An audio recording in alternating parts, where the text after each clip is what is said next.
Blaring Out Show. Fred Durst, Blaring Out with Eric Blair. How you doing, brother? What's up? That's how you catch people right there.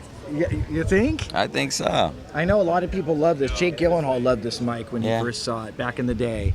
So now you have had a lot going on since Golden Cobra, an amazing comeback record. Thanks, bro. Yeah. It's sort of our goodbye to Interscope, actually. It was here's your last record with Limp Bizkit because we're moving to Cash Money. You know, that's why it sort of resembles the feel of like $3 Bill meets Significant Other. It's all these old demos we brought back to life, and before we moved on with our new music and our new feel, which is what we're doing now at Cash Money. One of the things that's always a standout about Limp Bizkit is the musicianship. It is just stellar, and everybody is on 1,000. Thanks, man. Yeah, these guys really are masters of their game, man. They have extreme talent, really, really talented guys. No matter how you look at Limp Bizkit, it's polarizing, you know. You hate it, you love it. I'm a genius, I'm a douchebag, I don't give a shit. Yeah. You know, these guys, if you break it down, they're monsters. They're really, really talented. And when we put the band together, we never thought anything was going to happen with it on a universal level. We just knew it was magical in the moment, and anybody that was exposed to it was polarized. They either loved it or hated it. And it just grew like a virus, and if it wasn't for those guys being so dope, it wouldn't happen. You know, cream rises to the top. Well, I think, Fred, that it's a good thing that's polarizing, because it's good to know who your real friends are, right? I think so, man.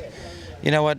Friends, I don't know. That's giving them a little bit too much. All right. You know, polarizing, there are all these things in your life that you react to, and for some reason they just get under your skin, and some reason you just love it and embrace it and are all about it. And there's a magical polarizing element to me and Limp Bizkit that causes a reaction no matter what. There is not an instance where there is no reaction. There's always a reaction, and to our benefit, just a bunch of guys in a garage, you know, it helped us get a taste of the world. It helped us, you know what sushi was. I never even heard of sushi until I came to Los Angeles. I mean, I'm a farm dude. So it was like, wow, I just got to go see the world, meet a lot of people, do a lot of creative stuff. And, you know, you got to deal with that black cloud that lingers around you. I think I'll always be a fish swimming upstream. I was always bullied and beaten and tortured growing up as a kid, and success ain't gonna stop that, so I accept it. Well, I mean, we're living in the YouTube generation. I mean, everybody's got an opinion now, whether they deserve one or not. Mm-hmm. So, you know, that it's like you're gonna hear the good and the bad. Hey, man, I'm a product of what I am. I was a guy who always was, you know, even being bullied, being treated like crap. I had something to say. Yeah. I always had an opinion. I hated on a band if they changed their sound on their next record. I didn't think they were human. I didn't think that, oh, they have a real life. They evolve. They're trying other stuff. Now I'm living it, going, holy shit, I was such an asshole. They're real people doing that stuff. And who am I to just react? But now you can be heard. And now you don't just say it to yourself or your little group of friends. You say it, and it's, you know, as long as it's negative enough or in the right spot, it's going to be heard on the internet. You know what I mean? And, you know, King Kong's on the keyboard. That's what these guys are. You know what I mean? Yeah. Fuck everybody's it. 10 feet. Everybody's 10 feet tall on the internet. I would have done that too. I mean, I would have, in my own misery. I would have been that way. How did the Cash Money deal come about?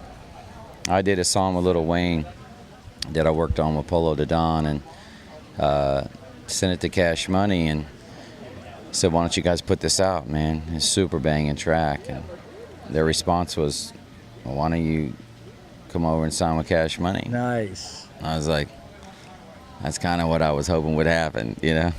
So how do they play the game differently? No, they are the game. Oh, I like that. That's why they own it, man. I mean, these guys are real. Their feet are on the ground. They're great people. They're visionaries, and they're hungry, and they don't stop. They're married to the game. I mean, that shit is that real. It really is like that, and that's why they run the business, man. Fred Durst. We're told bro. we got to wrap it up. God bless you, brother, and have a great one. Much success in your career. Yeah. The Blaring Out Show. And to our benefit, just a bunch of guys in a garage, it helped us get a taste of the world. It helped us, know what sushi was. I never even heard of sushi until I came to Los Angeles. I mean, I'm a farm dude. So it was like, wow, I just got to go see the world, meet a lot of people, do a lot of creative stuff. And, you got to deal with that black cloud that lingers around you. I think I'll always be a fish swimming upstream. I was always bullied and beaten and tortured growing up as a kid. And success ain't going to stop that. So I accept it. Well, I mean, we're living in the YouTube generation. I mean, everybody's got an opinion now, whether they deserve one or not. Mm-hmm. So, that it's like you're going to hear the good and the bad. Hey, man, I'm a product of what I am. I was a guy who always was, even being bullied, being treated like crap. I had something to say. Yeah. I always had an opinion. I hated on a band if they changed their sound on their next record. I didn't think they were human. I didn't think that, they have a real life. They evolve. They're trying other stuff. Now I'm living it going, holy shit, I was such an asshole. They're real people doing that stuff. Yeah. And who am I to just react? But now you can be heard. And now you don't just say it to yourself or your little group of friends. You say it, and it's, as long as it's negative enough or in the right spot, it's going to be heard on the internet. You know what I mean? And, King Kong's on the keyboard. That's what these guys are. You know what I mean? Yeah. One of the things that's always a standout about Limp Bizkit is the musicianship. It is just stellar, and everybody is on 1,000. Thanks, man.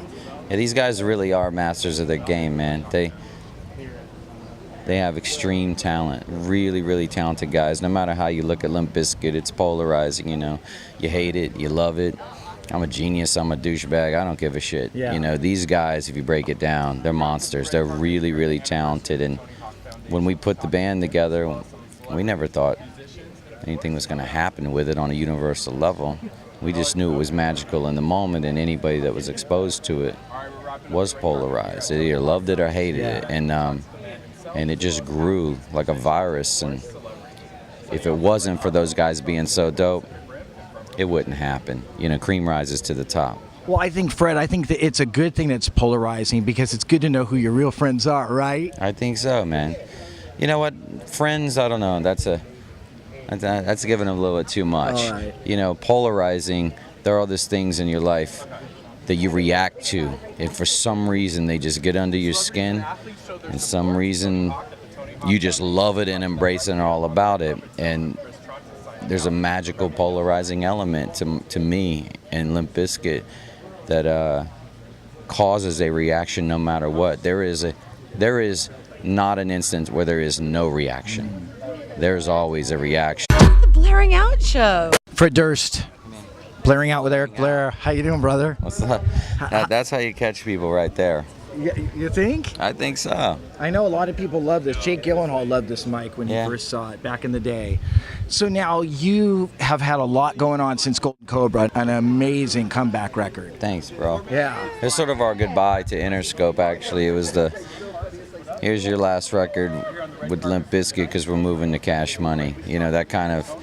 That's why it sort of resembles the feel of like $3 Bill meets Significant Other. It's all these old demos we brought back to life, and before we moved on with our new music and our new feel, which is what we're doing now at Cash Money.